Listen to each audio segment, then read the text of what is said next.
அகரம் இப்போ சிகரம் ஆச்சு, தகரம் இப்போ தங்கம் ஆச்சு, காட்டு மூங்கில் பாட்டு பாடும் புல்லாங்குழலாச்சு.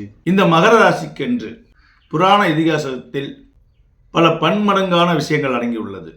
பார்க்கடலை கடைந்தெடுத்து அமுதம் எடுத்ததெல்லாம் இந்த மகரத்தில் தான்.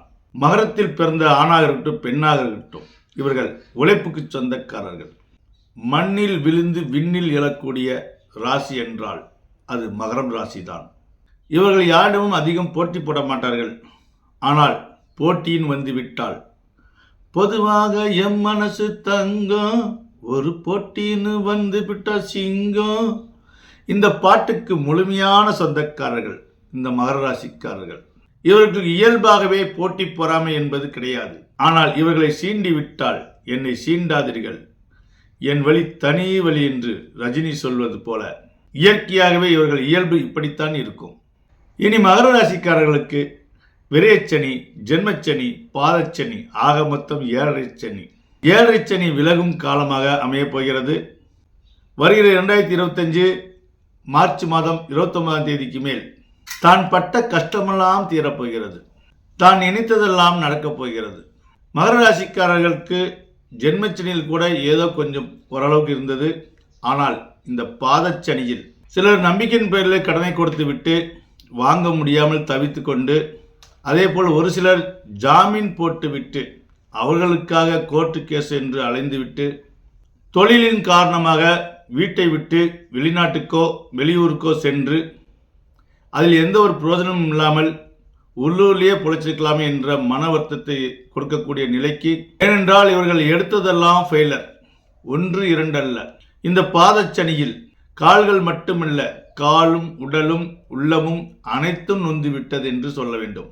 ஒரு 20% பேருக்கு மட்டும் அசையா சொத்துக்கள் கிடைத்திருக்கும், திடீர் அதிர்ஷ்டமெல்லாம் கிடைத்திருக்கும். ஆனால் 80% பேருக்கு திடீர் என்று மன வருத்தம் ஏற்படும் அளவுக்கு இவ்வளவுதான் கஷ்டம் என்று சொல்ல முடியாது. உடலில் உயிர் மட்டும்தான் இருக்கு என்று சொல்லக்கூடிய நிலைக்கு தள்ளப்பட்டிருப்பார்கள்.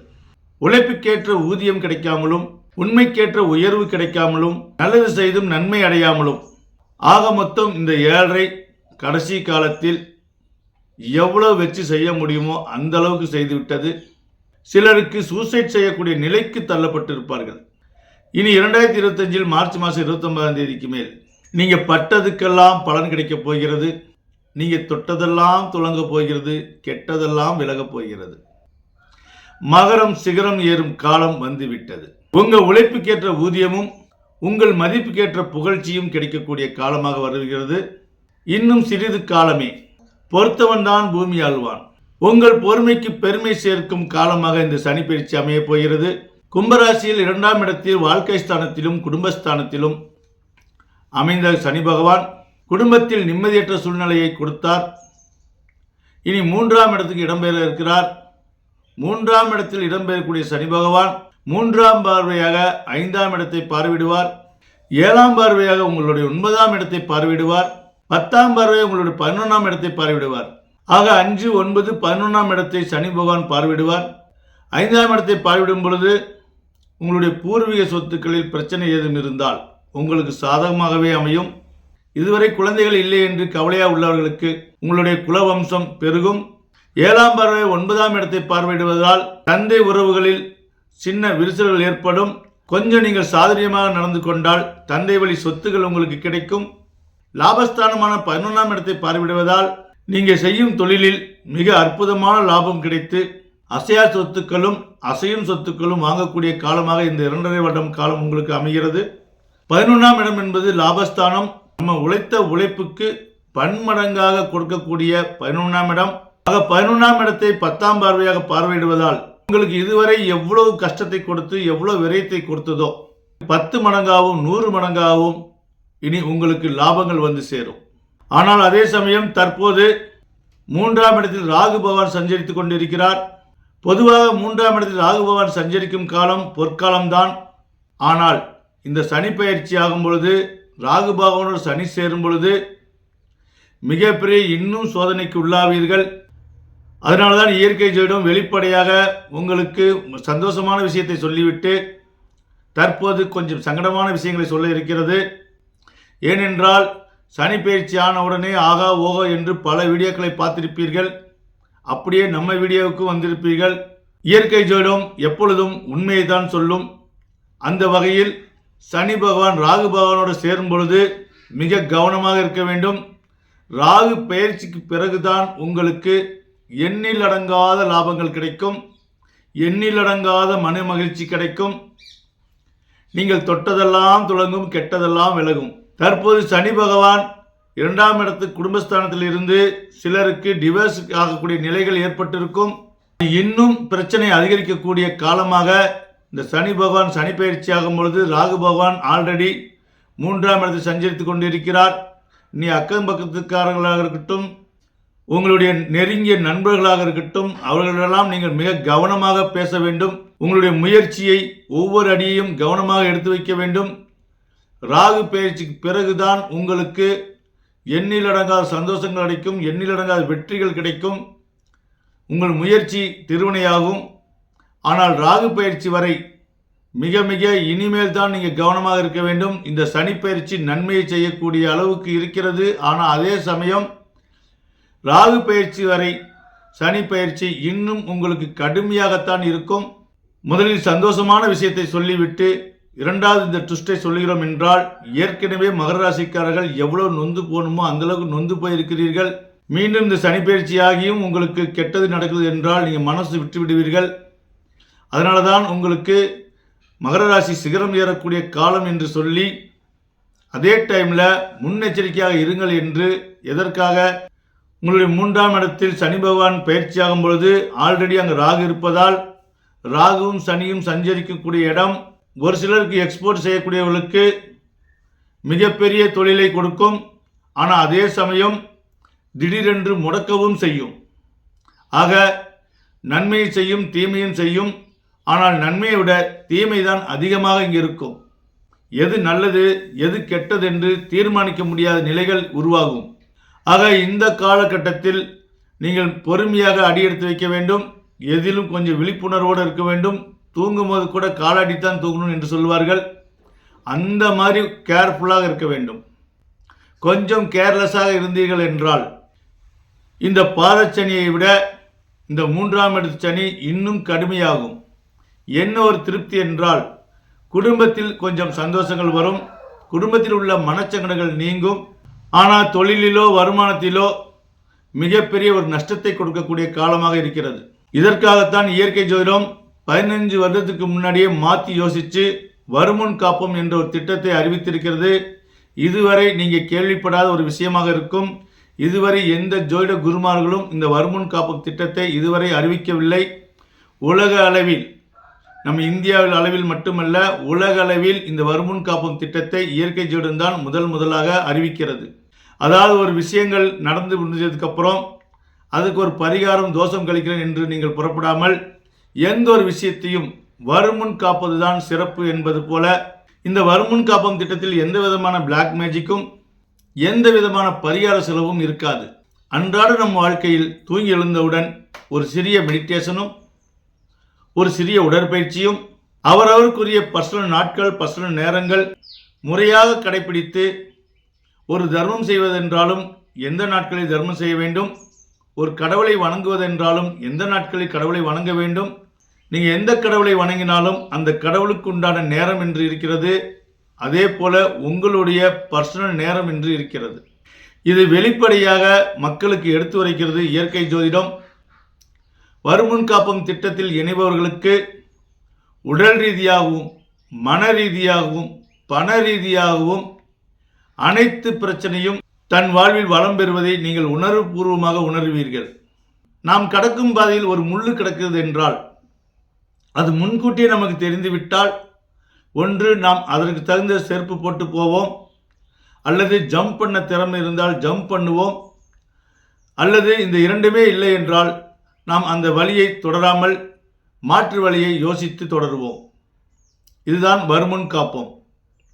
அதே போல வாழ்க்கையில் கஷ்டம் நஷ்டம் இன்பம் துன்பம் இல்லாத மனிதனே கிடையாது.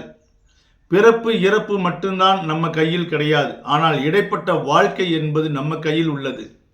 எந்த குழந்தையும் மண்ணில் பிறக்கும் பொழுது அது அக்யூஸ்டாக இருக்கட்டும், விஞ்ஞானியாக இருக்கட்டும், மெஞ்ஞானியாக இருக்கட்டும், யாராக இருந்தாலும் இந்த மண்ணில் பிறக்கும் பொழுது ஏதும் அறியாமல் தான் பிறக்கிறோம்.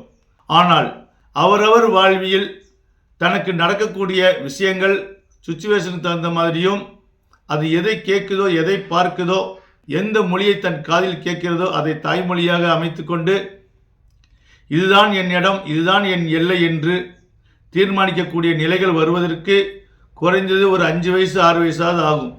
அதே வாலிப வயசு வந்த பிறகும் நான் யார் தெரியுமா, என் பூர்வீகம் என்ன தெரியுமா என்றெல்லாம் மார்த்தட்டி கொள்வார்கள். அதுவே பச்சிளங்குழந்தையாக இருக்கும் பொழுது ஒரு கிறிஸ்டின் தாய் எடுத்துக்கொண்டே பால் கொடுத்தாலும் அவர் குடித்தான் ஆக வேண்டும், ஒரு முஸ்லீம் தாய் பால் கொடுத்தாலும் குடித்தான் ஆக வேண்டும், ஒரு இந்து தாய் பால் கொடுத்தாலும் குடித்துத்தான் ஆக வேண்டும். அவர்களுக்கு விவரம் தெரியும் வரை என்ன ஜாதி, என்ன மதம் என்று, என்ன மொழி என்று, ஏன் தன்னுடைய அப்பா அம்மாவே யார் என்றும் தெரியாது. ஆனால் தான் ஒரு மனிதன் என்று தெரிந்து கொள்வதற்கே சில நாட்களும் சில வருடங்களும் ஆகிறது. அப்படி இருக்கும் நிலையில் ஒவ்வொரு மனிதருக்குள் வஞ்சகம், பொய், புரட்டு என்று ஏகப்பட்ட விஷயங்கள் வளர வளரத்தான் வளர்கிறது தவிர பிறக்கும் போதும் யாரும் வஞ்சக மனிதனாகவோ புனித மனிதனாகவோ பிறப்பதில்லை. எல்லாம் கர்ம வினைப்படிதான் எல்லாமே செயல்படும்.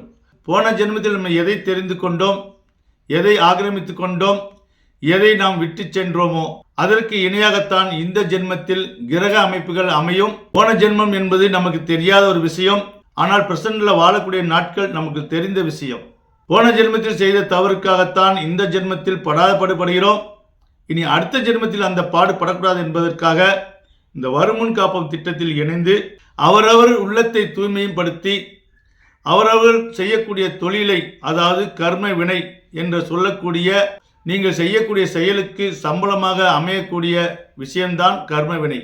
இந்த கர்ம வினையை நீங்கள் சரி செய்து கொள்ள வேண்டும் என்றால் இயற்கை ஜோதிடம் அறிவிக்கும் வருமுன் காப்போம் திட்டத்தில் இணைந்து பயன்பெறுங்கள். இயற்கை ஜோதிடம் என்ன சர்ச் பண்ணி அதில் ஷார்ட்ஸ் இருக்கும், அந்த ஷார்ட்ஸில் போய் பார்த்தீர்கள் என்றால் ஏற்கனவே வருமுன் காப்போம் திட்டத்தில் இணைந்தவர்கள், நலம் பெற்றவர்கள் எல்லாம் ஒரு சில வீடியோக்கள் செய்து கொடுத்திருக்கார்கள். உங்களுக்கு நேரம் இருந்தால் இயற்கை ஜோதிடம் ஷார்ட்ஸில் போய் பாருங்க. இதை பற்றி நீங்கள் முழுமையாக தெரிந்து கொள்ள வேண்டும் என்றால் இயற்கை ஜோதிடம் கால் பண்ணுங்க. பிறக்கும் போது நமக்கு எதுவும் தெரியாமல் இருக்கலாம், ஆனால் நம் இறப்பு காலத்துக்குள் பல விஷயங்கள் நாம் தெரிந்து கொள்ள வேண்டும். தெரிந்து கொள்ள வேண்டும் என்றால் செக்ஷன், ஏகப்பட்ட செக்ஷன் இருக்கிறது.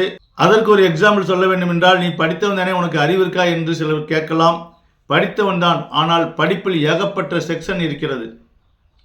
வக்கீல் படித்தவர்கள் டாக்டர் வேலை செய்ய முடியாது, டாக்டர் படித்தவர்கள் மெக்கானிக்கல் வேலை செய்ய முடியாது.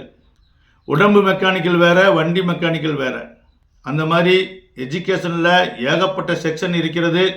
நீங்கள் என்னதான் வாழ்க்கையில் எத்தனை விதமான எஜுகேஷனை படித்தாலும், எவ்வளோ பெரிய நீங்கள் விஞ்ஞானி ஆனாலும் இந்த ஜோதிட கல்விக்கு ஈடாகாது. ஏனென்றால் ஜோதிட கல்வி என்பது மெஞ்ஞானமாகும்.